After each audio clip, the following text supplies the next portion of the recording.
Thanks everyone for joining us this evening to have this webinar for the Chatswood to St Leonards bicycle route improvement plan. The aim of the webinar is really just to share information and ideally have an interactive discussion based on questions and answers that yourselves provide the questions and I try and provide the answers. If I can't, I'll be up front and say I'll take it on board and answer them later.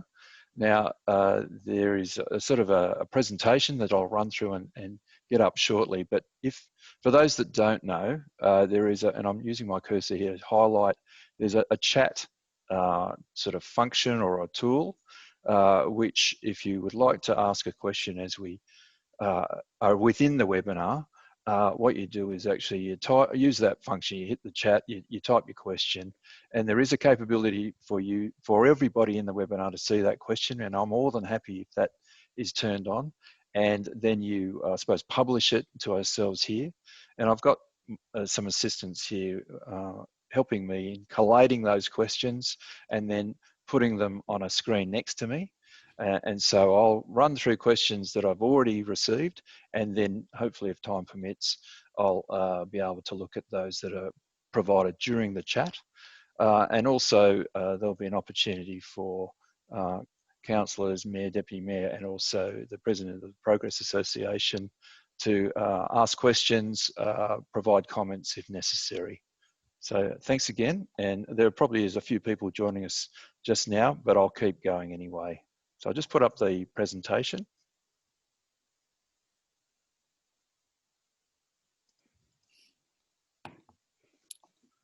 Hopefully everyone can see that. Yes, thank you. So again, we're all about the Chatswood to St Leonards Bicycle Route Improvement Plan. It's a proposal. It's been released. There's a lot of information on it on councils. Have your say on our website. And what we're doing today is providing that information that's already there, but trying to enhance it a bit so that we can demystify it, make it a more easily understood plan using practical examples of what is proposed along the route. Oops, so we'll use that instead. Oh, there you go.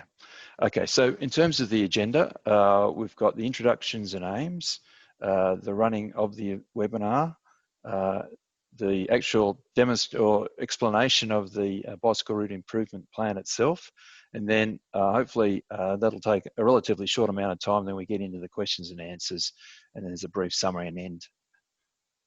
So just jumping to the introduction. So Gordon Farrell is my name. I'm the Traffic and Transport Team Leader here at Willoughby Council. I'm the project manager for this project, and I've been involved in the development of the plan as it currently is. And I'd please stress that it's a proposed plan, and it's certainly under review, and certainly keen to receive feedback from the community, and we'll consider that strongly. We've got Tanya Stark here, our community engagement and stakeholder specialist. She'll be here collating all the chat questions and then helping to provide them on my screen here to help me out. I again welcome Mayor Giles Gidney, Deputy Mayor Campbell, Councillor Chuan and Councillor Saville, and also Georgina Rusak, the President of the Artarmon Progress Association. Certainly there'll be an opportunity for all of those people to ask questions and provide a comment during the webinar. Just in terms of what I'm trying to achieve on behalf of the council for the webinar is to improve resident understanding of the proposed plan. So as I say, try and strip away the technical part if we can, and try and get down to things that people can relate to. Provide information on the proposed plan, so I'll run through the plan. Given it's only a very short amount of time, I'm going to take a relatively sort of a snapshot approach, but I think you'll be able to understand where I'm coming from. Again, hopefully we can, most of the time will be to answer questions that are raised for the webinar, whether separately or through this webinar as we go. And then lastly, provide advice on how to find more information and provide feedback on the proposed plan. Very keen to receive feedback. So in terms of the running of the webinar, we are basically limiting the visibility through the cameras to myself and the presentation. And I'm also fulfilling the function of like the facilitator and the key presenter. However, there'll be opportunities for key people to talk, obviously including myself, but Mayor Giles Gidney, Deputy Mayor Campbell, Councillor Chewin and Councillor Saville, and also Georgina Russak as the President of the Artarmon Progress Association. We'll have the opportunity to talk, and I'll sort of guide that time and process, but yeah, provide questions and also a comment. And then lastly, Tanya's here to support us as we go through the actual webinar. So let's just jump into the actual route and the plan. So the actual route is shown here on this sort of UBD style map in purple, and you can see in the north is Chatswood CBD, and it starts at Albert Avenue at the Chatswood CBD, and then runs sort of north-south direction in the main along Frank Shannon Walk, where my cursor is now. Now there is will be an extension of it just in this area here, which is where the Chatswood dive site is. So that'll happen. This is a plan for the longer term. So we're integrating into future improvements into the plan. Then down this purple strip, which is Hampton Road, through to a little part of Brand Street, and then along Hampton Road through the Artarmon Local Centre, and then continuing along Hampton Road through to, I think it's a street called Punch Street, where it changes its name to Herbert Street, and then continues along Herbert Street, right the way through to the Pacific Highway. And we're sort of in the heart of the CBD. There's the Royal North Shore Hospital there, and there's the industrial area, sort of very large chunk there. So that's the route. And so we essentially finish at Pacific Highway at St Leonards. Now, there are a number of parallel things that have happened as part of the plan, or already happened and are happening, which we've taken out of this community consultation process, and that's shown in this slide. So we've got Frank Shannon Walk, which is already an established facility. We're not proposing to change anything, so we're not consulting on that. Then, as is alluded to, around this sort of southern end of between Nelson Street and Mowbray Road, you've got the dive site and the connection between the existing Frank Shannon Walk and Mowbray Road. That'll be provided as part of the Sydney Metro project. So again, that's not part of the consultation process. And just this orange circle here, it's supposed to represent the Artarmon Local Centre, essentially from Brand Street through to Jersey Road. There's a separate project being undertaken as we speak, which is looking at the whole urban domain. And so what we've done is introduced a desired bicycle, or a need to facilitate north-south bicycle movement through the local centre in this area. And the project is taking that on board and trying to integrate that into the bigger picture, okay? So those areas aren't part of the community consultation. Now, what I'd like to do is just step us through the actual plan and the areas that we're proposing, or where proposed changes are. And I'm starting at the northern end at Mowbray Road and then heading south. And as I said before, I'm not going to show all the plans that are actually on our Have Your Say. I'll just take snapshots of particular parts of routes and just explain the situation. So the first part of the route is Hampton Road between Mowbray Road and Brand Street. And it actually has a couple of components. And you'll see over to the sort of left-hand side, this is the area that we're talking about here. And this little photograph is really this area here. And so we all know there's an existing set of traffic signals provided at Mowbray Road and Hampton Road to support the construction of the Sydney Metro here.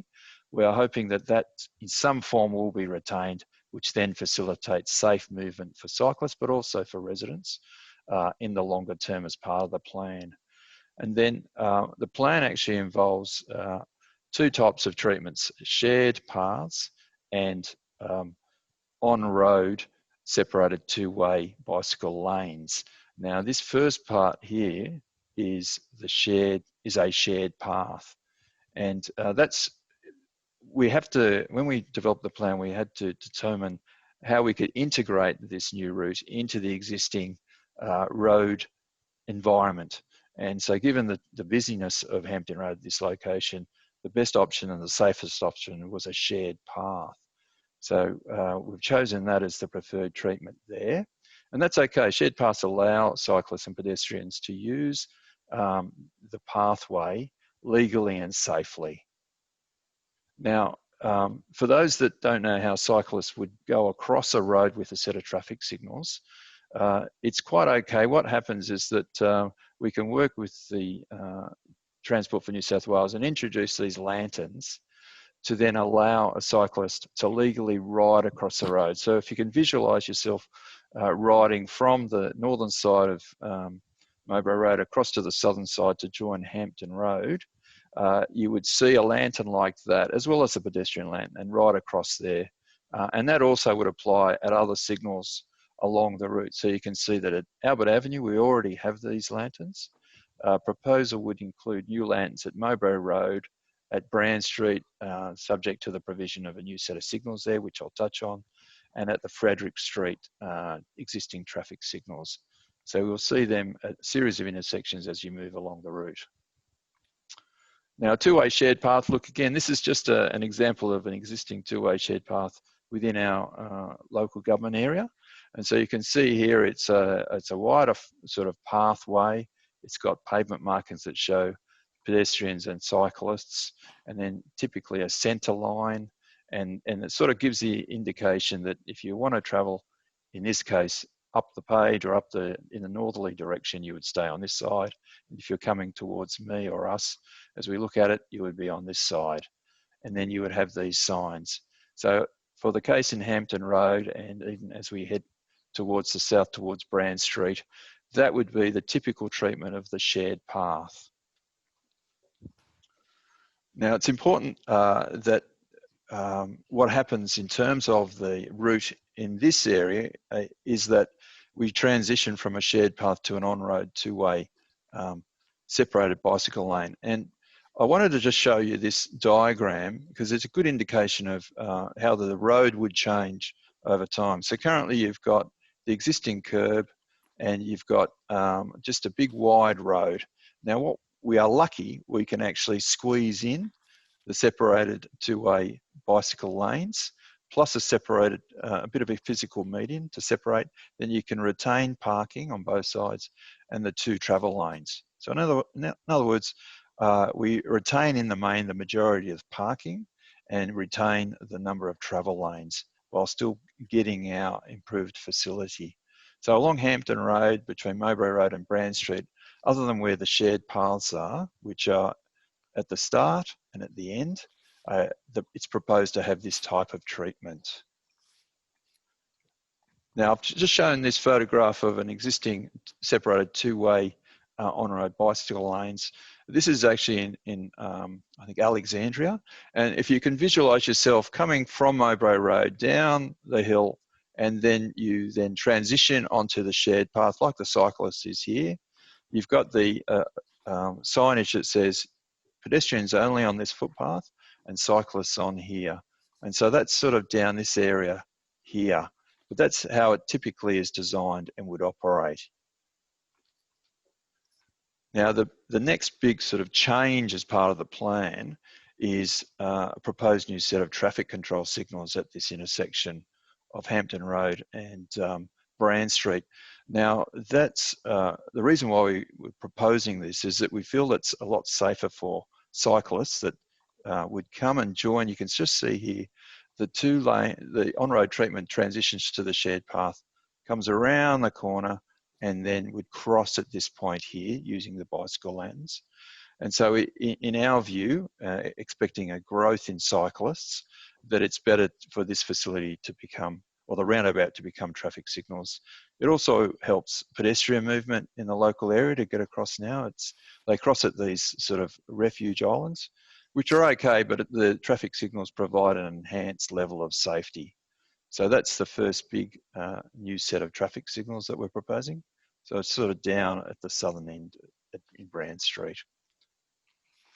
Now, if you remember, through the local centre, we're not consulting because the design hasn't been fixed. But I'll just actually go back up to that one. What we're proposing at this stage is that this footpath, or the eastern footpath, becomes a shared path that leads south. So to join across the signals would be a shared path. Now, what happens further to the south through the local centre is really an integration within the urban domain project. Now, we've now moved ourselves to Jersey Road and heading south along Hampton Road. And again, trying to keep it simple. You can see here that I've just given you a slice of how it works. And you'll see over here that the actual design is very similar to the Hampton Road design that I showed you previously, where you can get your separated bicycle lanes with a separated physical median to separate cyclists from motor vehicles, and pedestrians have the footpath, and then you have the parking provided and the two-way traffic stream. So we're just lucky we've got a wide enough road to do that. And in the main, what happens is that you can see here in the photograph, you've got bicycle lanes on the road now. We're actually just utilising that space and putting it over on one side of the road, on the eastern side of the road. And you can see that treatment heading further to the south. Now, at certain locations, we are doing other things to either improve bicycle safety and access, or also addressing pedestrians' safety and access. So at Hampton Road, at Barton Road, or in the vicinity of Barton Road, we have an existing pedestrian refuge, which is not thought to be a reasonable facility to have, and we want to try and improve it. So improve the safety of cyclists crossing the road to go into Cleveland Park or head up to the school there, or even pedestrians and local residents that want to cross.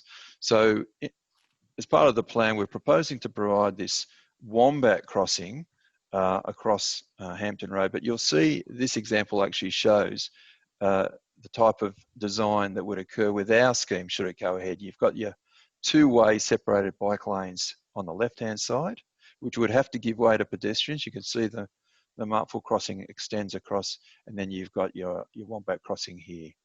Now that also applies to Herbert Street. There's an existing wombat crossing near Pacific Highway. So we would just modify the Herbert Street one to retain or to introduce this type of facility. So we feel that that's a good outcome for both cyclists and pedestrians, and safer for other road users. Now, I thought I'd try and provide a typical example of a on-road bicycle lane. Now, I couldn't find one that showed two-way, but if you can visualize this being widened to create the two-way, it basically shows that you've got, in this case, it's one way towards ourselves. You've got a barrier here, which in this case, it's broken for, I'm not sure what reason. It might be drainage, it could be just access in and out of the cars, but you can see this is what would occur along Hampton Road, where parking is provided, and also Herbert Street where it's provided. So you can see it is provided in other areas, and it works quite well and quite safely.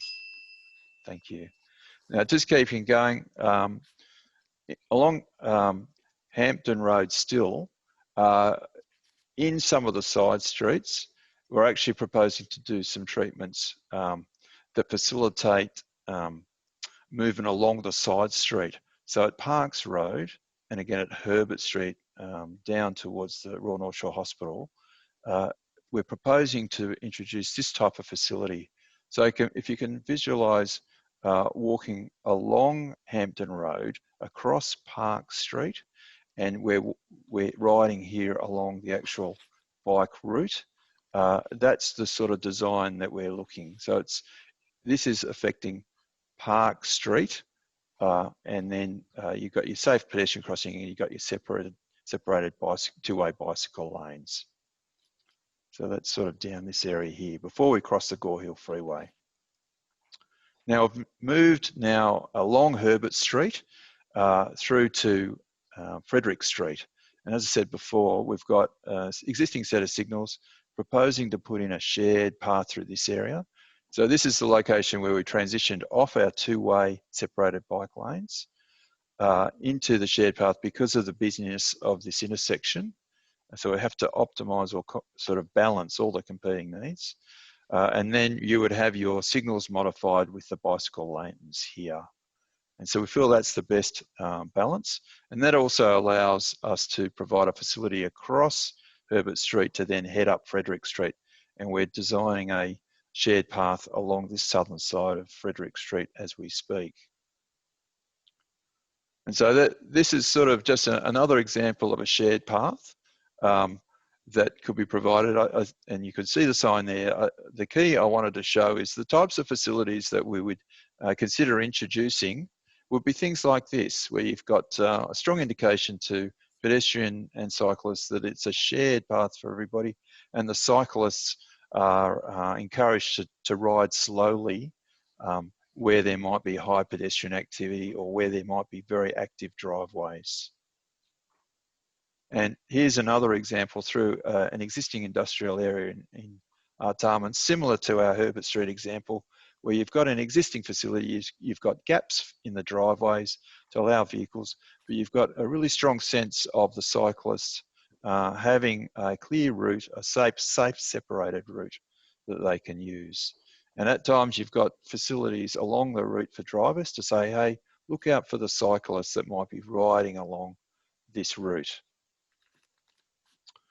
And just in terms of the cycling connection with traffic signals, as an example, we're proposing some new facilities at Ellis, traffic signals at Ellis Street, where the cycling route would continue in a straight direction.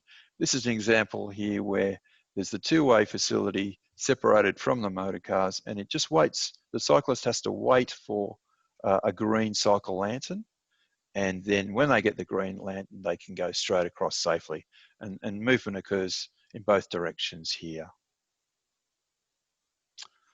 So that was sort of a quick overview of the project and some of the key features. So you can see that the key features are shared paths at certain locations, in the main separated two-way cycle lanes, which are separated from the motor vehicles by a separate physical median, and the pedestrians are left in the footpath. You've got new sets of traffic signals proposed at Brand Street, at Ellis Street, and I think they're the two primary ones from memory. And then you've got modified existing sets of traffic signals at Frederick Street. And then you've got some other additional treatments like wombat crossings to slow motor vehicles down or assist movement of cyclists and pedestrians. So that hopefully gives you a better indication of what the project is proposing. I'll now run through the questions that I have, and then I'll open it up for others to ask questions. So these are the questions that have been provided through the registration process, or separately too. And I've just got a few. I've got one here from Marianne Irvin, and she asks, the lift at the train station does not appear on the map provided as far as I can see. How will this be integrated with the cycle path? I think Marianne's referring to the lift within the Artarmon Local Centre. And so that actually is being considered. The whole transport needs, motor vehicles, buses, pedestrians and cyclists, part of that urban domain study. So I don't actually know how it would be fitted, but I'm sure it's being considered as separately as part from this project. Angela Franklin's asked the question, and I'll just read it out. I support the proposed upgrade to the cycling infrastructure. Any opportunity to enhance the safety of cyclists would encourage me to ride more. I also want to make sure the trees are retained along Herbert Street, where I live, and I'm not sure if traffic lights at Ellis Street are essential. Oh, look, they're fair enough comments. We don't, only where shared paths are proposed are we looking to modify or remove trees. And what we try and do is minimise that loss as much as possible. And we have a policy here at Council where if we do remove a tree, we actually replace it with 3 more. So we would do that, but I can guarantee you that we're carefully looking at the impacts of trees and parking. Now, the issue of Ellis Street is similar to the Brand Street intersection, where there's a high traffic demand both in Ella and Herbert Street, and it's just felt that the traffic signals would support safe movement of the cyclists north-south along Herbert Street, but also for pedestrians at that intersection as well. Got another question here from Malcolm Rogers. I'm concerned about the design of the bike lanes on the bridge over the M1 or over the Gore Hill Freeway and the adjacent roundabout at Hampton and Parks Road because of the high motor traffic speeds and confluence experienced by local residents in the zone. So what we're doing there is, this is one location where unfortunately we haven't got the space similar to the northern part of Hampton Road there. And so we actually are proposing to remove the parking across the Gore Hill Freeway on the overpass there and provide the separated 2-way bike lanes within the road itself, again separated from the motor vehicles and separated from the footpath. So that will provide a safe facility for bicyclists. In terms of parks, I showed you a bit of a wombat crossing design, if I can go back to that, and it would be like that. So the cyclists would be riding up and down here, and the pedestrians would walk on their own facility here, noting that this is Park Street here, and over to our right here, that's Hampton Road. So that type of design is felt to provide a high level of safety for pedestrians and cyclists. Christopher McManus has asked a question: where will residents be able to park their cars if they have no car space in their building and currently park on the eastern side of Hampton Road, Artarmon, once the cycleway goes in? Well, I think what I've tried to show here today through these sorts of diagrams, this one here, is that in the main, we can retain quite a lot of the existing parking. The only areas that parking is lost is, as I said, the Hampton Road across the Gore Hill Freeway, and maybe at where the Wombat crossings are proposed across Hampton Road, near Barton Road, as an example.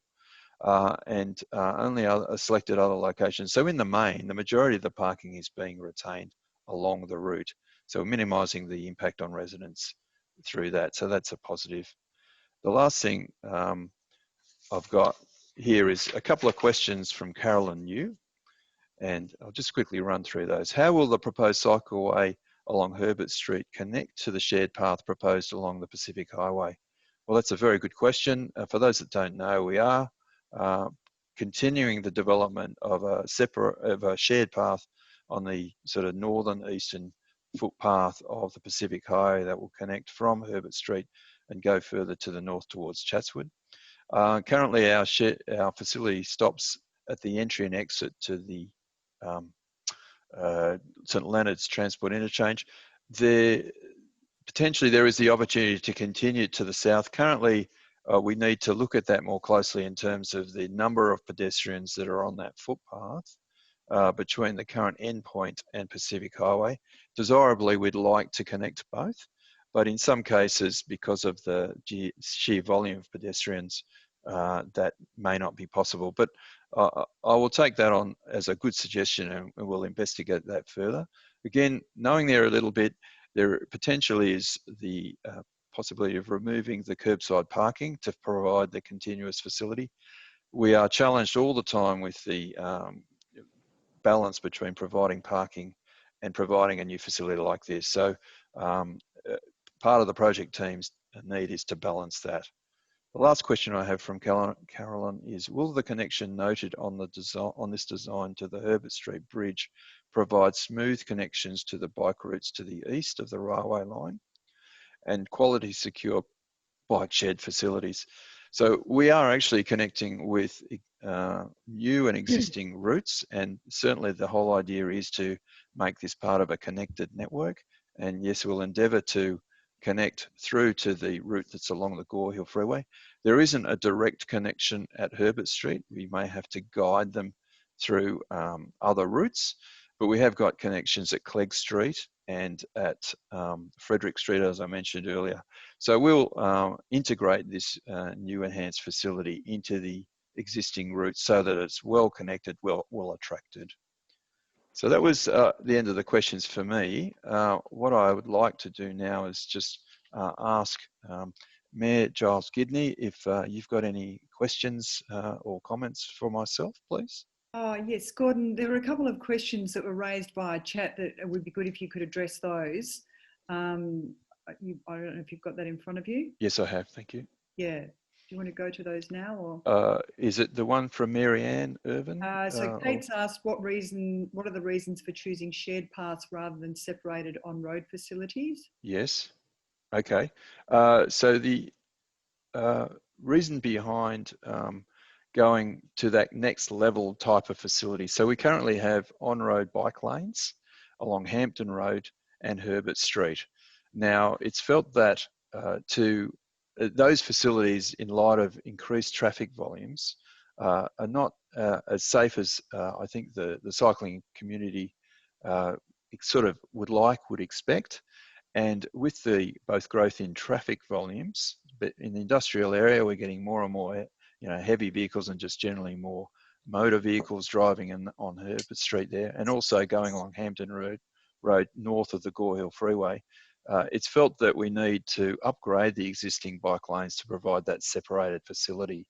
Now, we think that with the design and the capability of the road to accommodate the new facility and the parking, that we think the on-road separated facility is better than having a continuous shared path where it's narrow, it has trees, you're introducing the conflict with pedestrians. So on balance, given the ability to use existing road space and retain as much parking as possible, we reckon we get a better outcome for all road users through using that. And only where we have not got the option to do that separated two-way bike lanes do we then look at shared paths. And we would provide in the facilities that I've shown you on a couple of the photographs to try and encourage safe behaviour of both pedestrians and cyclists to ensure that we get a safe facility. Yeah, and I would agree with your comments about safety, particularly around that industrial area. It can get very hairy around there. And then I note that Mary Ann Irvin has said, why a wombat crossing? Wouldn't a zebra crossing do the same thing? Okay, so look, a wombat crossing in actual fact is a zebra crossing, but it's on a raised platform. So the benefit of a wombat crossing in our case is that it actually encourages drivers, motor vehicle drivers, to slow down. And that then makes it a slower environment, particularly at the points where pedestrians are crossing at these marked foot crossings.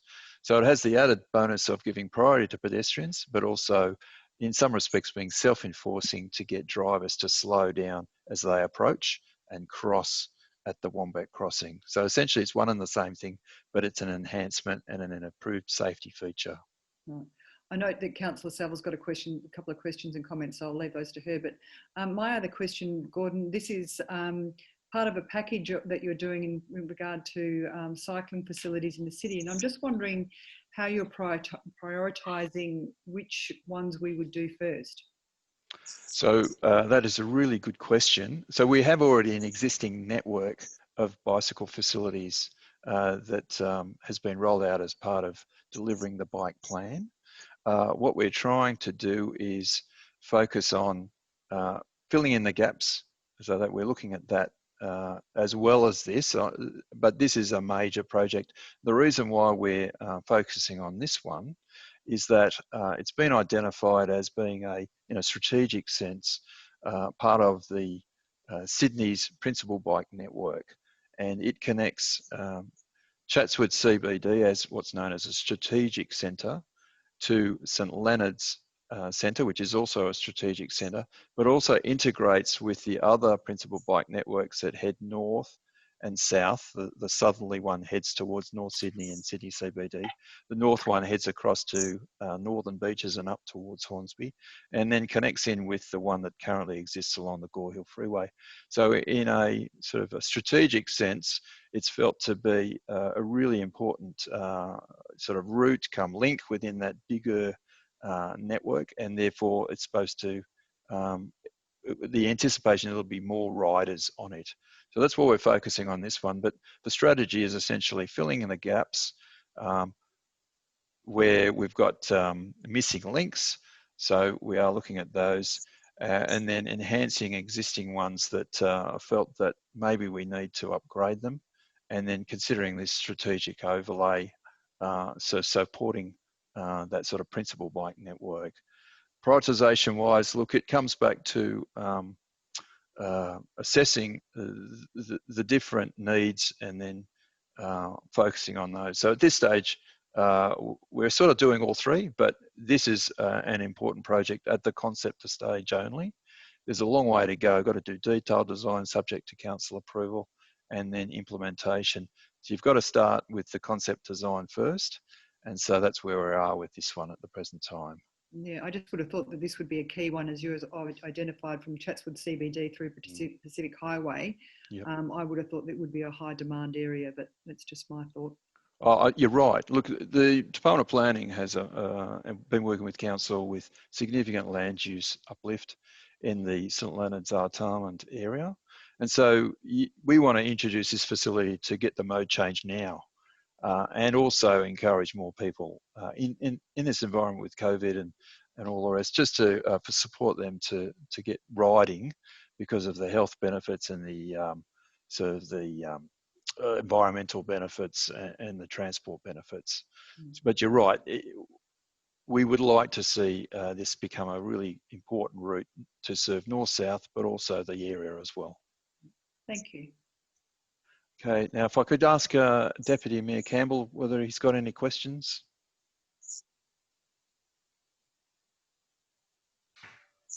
Sure, thanks, Gordon. I notice you rely on the traffic lights at Mowbray Road and Hampton. What have you heard there? What are you thinking? Is that likely to happen? And if it doesn't, then doesn't that kind of negatively impact this bit? And then secondly, I guess, what are the odds of also getting a traffic signal at that roundabout down at Brand Street? So in terms of the traffic signals, ultimately it's the Transport for New South Wales or the old Roads and Maritime Services that make the decision. I can say to you that I'm working and promoting the plan with them, and I've already started doing that. They've not formally told us their advice at this stage for the traffic signals. So the first start is to sort of present it to them and explain the basis behind it. They are obviously aware of their principal bike network and the need to provide a connected route that's safe. And so I'm actively promoting that those facilities are necessary as part of our route, and I personally can't see that any other facility would meet that need. So I can't guarantee what they'll say to us at this stage, but I'm working hard to try and get them to support our position. Fair enough. Well, good luck with that. I know how challenging that can be with those guys sometimes. Follow-up question: the signals that are currently in place at Hampton Road and Mowbray Road at the dive side, those, my understanding was those were meant to only ever be temporary. So is your vision that the lights, the signals would stay controlling all traffic, or simply a safe crossing with a pedestrian and a bike lantern? So you're right about the temporary nature of them. That's certainly my current understanding of them. In terms of the future of how they're configured at that location, I've not got a position one way or the other. As a minimum, we want to have a safe, you can call them pedestrian only signals or pedestrian and bicycle only signals in that area. So if the decision was not to control the whole intersection, then we would hopefully be successful in getting new sets of pedestrian bicycle facilities, probably a little bit to the east of Hampton Road, and then you would connect it through, joining the shared paths on both sides. I personally take the view that if we can get a good design there, we can get facilities across both Mowbray and Hampton Road, which is needed. I think that Hampton Road crossing prior to the signals going in was hazardous for pedestrians, very pedestrian unfriendly. And I think with the demands that come out of Hampton Road there, more so in the afternoon peak, I think it warrants signals there. But it's really not council's decision, but I have a view that if we can get signals that accommodates both those pedestrian desire lines and the cycling needs, it's a win-win for us. Fair enough. Good luck. Thank you. Thank you. Excuse me, Gordon. There's a question there from Kate Lamb, just wanting some clarification about the question that she asked earlier. If you just want to have a look at that one highlighted in green. My question was asking, when do you not have the opportunity to create separated on-road facility? So good question, Kate. Look, the locations are essentially in Hampton Road, from Mowbray Road for a short distance south, and then we transition onto the separated two-way facilities. Then as we transition from Hampton Road to Brand Street and along the northern side of Brand Street, that would be where the shared path is, because again, it's a busy intersection, Brand Street and Hampton Road there. Currently has a roundabout. We don't want to mix cyclists with roundabout traffic, so therefore we put them on the shared path. At this stage, we're proposing a shared path on the eastern side of Hampton Road, south of Brand Street, into the local centre. Now, that may continue through to Jersey Road, but it's really, we're just working with the design team there to integrate a continuous facility along Hampton Road there. So potentially it could be a shared path there, again, because of the need to accommodate parking for the local centre, pedestrian movement, and north-south cycle movement.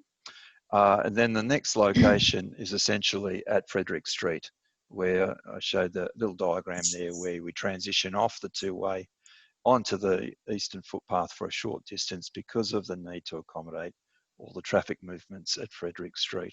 And the last point is at Herbert Street near Pacific Highway, where essentially the scheme finishes at this stage, and we transition from the two-way facility onto the shared path for people then to go into the transport interchange or make their way up to the Pacific Highway. Got 3 questions in the green there at the bottom from Councillor Councillor Saville. Saville. Okay, or I'll just answer those. Or also, rather than the cement barriers, has the option to move the bike lanes further away from traffic alongside the pedestrian path been considered? So we have to meet certain design guidelines in terms of how the facility would be designed, and that's been incorporated into this concept design. So it's a design that takes on board the design guidelines, but is not as detailed as the next type of design. And we tried to retain the curb line where it currently is because of the cost aspects of changing that. So I've essentially put the median to separate the two-way bike lanes from the general traffic, similar to the example that I showed, which was only a one-lane arrangement. So hopefully I'll find that. There it is there. So essentially, we've worked from the curb out, and we've tried to maximise the space for cyclists, the barrier and the parking. So we did take that all into consideration, but we have got sort of guidelines that we have to meet. The second question is, most of the cycle lanes along Burke Street, etc., are relatively flat. The grade, which is steeper along Herbert Street, particularly near Clegg Street, where I've witnessed bike accidents, will there be steep grade warnings to cyclists? So those are the sorts of detailed bicycle control and management measures that would be incorporated within the detailed design. But yes, we'd be looking at introducing signs and markings to facilitate safe behaviour, and it's in some respects it's no different from a motor vehicle. A driver, a cyclist will need to see the warning signs or the regulatory signs if they exist and respond to those correctly and safely. So sort of ride safely and fit for purpose. So you're right, well, at certain locations we might need to introduce additional measures to those, like what you can see here, which is like green patches and pavement markings, to tell to the cyclists, look, you must give way to pedestrians, have pedestrians have priority as an example, or look, just be aware you're about to go down a very steep path, so ride safely with maybe your hands close to your brakes, that sort of thing. The third question is, there are trees along most of the cycle paths along Burke Street from Waterloo, Redfern, Surrey Hills. I understand the intention was that they be retained and or planted. Shade is beneficial. Yes, look, totally get that. If we want to attract people to cycle, firstly it's got to be safe, but then it's got to have a level of amenity. And so I'm certainly of the intention to retain as much trees as we can. That's why the separated two-way bike lanes are on the road. We actually don't affect the trees that are along the footpath adjacent to that. It's only where the shared paths are that we'll consider removing trees. So I certainly want to create and retain an attractive environment for cyclists and pedestrians to walk within. Hopefully that answers Councillor Saville's questions. Could I ask Councillor Chuan if you've got any questions for us? Yes, I do have a few questions. Thank you, Gordon. Now, I think that I'm probably most concerned about the pedestrian movements and areas where in Hampton Road, there'd be times where there'd be lots of children, like after school hours and that sort of things. What sort of measures has been put into place to mitigate that? Could I just clarify the locations along Hampton Road that you're most concerned about? So like I'm talking about the exit of the train stations. Okay. Yep. Yep. No, good question. Look, we're actually not looking at the local centre as part of this project, but you're right. We are already aware of the issues of the high pedestrian movement, sort of east-west from the train station across to Broughton Road, and then they go to the shops and they head up the hill. And so we need to design a facility through the local centre that maximises pedestrian priority and safety, but also retains that continuity of the bicycle path.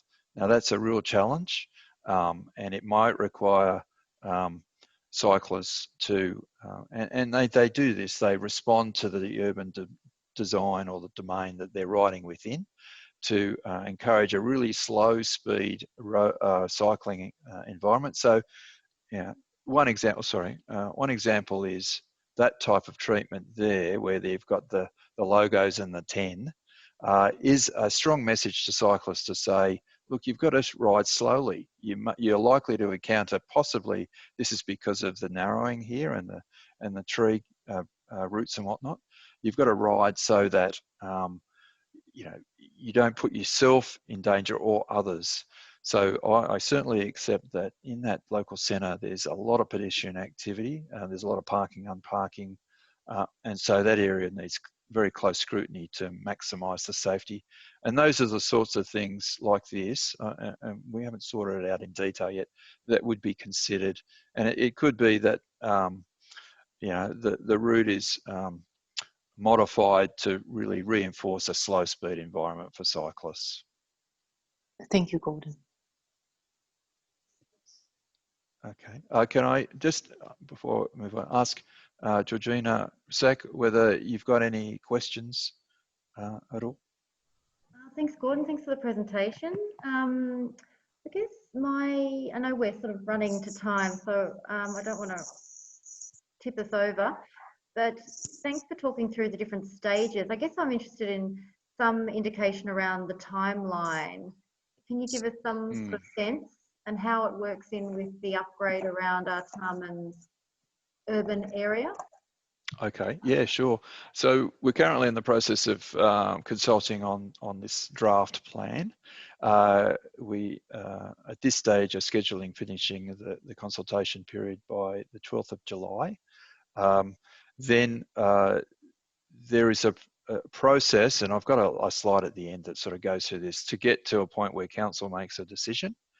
And then subject to council, approving it in whatever form that is put to it, then there is a detailed design process. Now, this is quite a long length. It's quite detailed. This will take time. So I'm suggesting at least 12 months to do the detailed design. And then we would then have to seek funding. Now, it's just a project like any other project that council and other agencies have to consider, but we would try and get funding and may deliver it over 2 years. And so if all goes to plan, it could be within 3 years, but that's very optimistic. But that's the reality is we have to do a detailed design subject to council approval. Council would then also, we would take that detailed design out to the community again. Council would then have to make a decision on that again, and then we would go to implementation. So there's a number of steps to go forward. Timing wise, as I said, a year for detailed design and then 2 years for delivery. How that spans itself out going forward, I can't predict at this stage. No, that's good. And it was great to hear at the start. I've spoken to a few members of the APA, and some are very supportive of the design so far, and some have got some questions. So it was great to hear that you're sort of open to taking on community views. So that's excellent. We look forward to sort of working with you on it.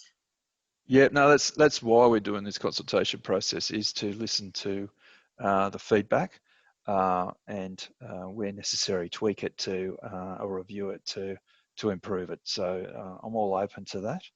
I might say in terms of the local centre, though, I didn't answer that question. That is actually being managed by another part of council. I'm just a team member of that. I believe that the planning is and the designing is well advanced, and they hope to take it to the community, let's say within months. But it's not. I'm not the project manager and things like that. But they're well and truly aware of this initiative and trying to integrate all the aspects together through that section. So I think maybe I've got one more time for one more question. I've got one from a Roger Barnes. I'll just read it out. What consideration has been given for making these routes well connected to a broader cycle network? Also, why can the rail corridor not be considered for better, more continuous separated cycleways? Surely there's a way. So just to answer the first, yes, we have strongly considered the existing network. We have a bike plan here, and we're aware of the bike plans of our surrounding councils and trying to integrate with those. As I said, the state government has its principal bike network, which this is a part of, and that connects north-south and also connects to the east-west Gore Hill Freeway route. As I said, we're trying to integrate it where existing routes already occur. In terms of the rail corridor, yes, that is an option. It was explored at a sort of strategic level. I had preliminary discussions with Transport for New South Wales. We felt on balance that it was best to put the facility in the road environment at this stage, because that would be more attractive to cyclists, actually get more people riding. And then if we're so beneficial with this project, that then they would be pressure to drive towards a new separated facility, which would be the rail corridor. Again, that's very complex because it's a rail corridor and they have only finite space and future needs. But yes, we did a preliminary discussion, and we, on balance, felt that the current proposal was the best way forward at this point in time. So I think I've sort of run out of time, but if I could just ask Mayor Giles Gidney if you want to say any last words before we wrap up. Yeah, just thanks, Gordon. You can appreciate that this has been about a year in the making, so there's a lot of background work that has gone into this. And I just want to reiterate the comments of Gordon around the importance of community consultation. there is nothing like those people that are actually walking the streets, riding the streets already, and also driving their cars to identify hotspots around not only traffic movements, but parking, pedestrian access and safety. I'm very concerned about safety on these very busy roads. So we do need the community feedback so we can massage these plans and make sure that they're really meeting the needs of the community. So I really strongly advocate that you do take advantage of the opportunity to have your say. Thank you, Mayor. I'll then now just wrap it up. So in terms of what's happening now, I've sort of touched on some of these. Our community consultation process continues through to the 12th of July. Can I strongly encourage those that haven't provided, firstly, go to the Have Your Say page that we've got there. All the information is there, which I've basically used today's webinar on. This presentation and webinar will be on the Have Your Say. It takes a couple of days, but bear with us. There's a video there as well. So there's quite a lot of information there that you can use. Please use the Have Your Say as your basis for your feedback back to us. It's a tool that helps us to collate everything, and on balance, it makes it simpler for me to sort of collate all the responses and understand them. Following the closure of the consultation period, the feedback will be assessed by myself and my team and a separate report created. And I will closely look at all the feedback, included suggested changes. As touched on, we need to then take it to the Traffic Committee for consideration, including the report, community consultation report, and any design that may end up as a consequence of this. And then ultimately Council has to make the final decision on whether to continue with the project as recommended or with an adjustment. And then at the end of that, the community will be informed of the results of the Council's decision on the concept design, bearing in mind we've got the detailed design and the implementation stages still to occur after that. So that's the end of the webinar. I hope that's been useful for people to better understand the project and help them to now look at the route and the information that we've provided and provide some feedback back to us through Have Your Say. If you find trouble with Have Your Say, please send your emails through to the Willoughby website. Email. So it's email@willoughby.nsw.gov.au, and it'll also be captured by myself and considered. So again, thank you for your time, and I hope that you found this webinar useful. Thank you again. Goodbye.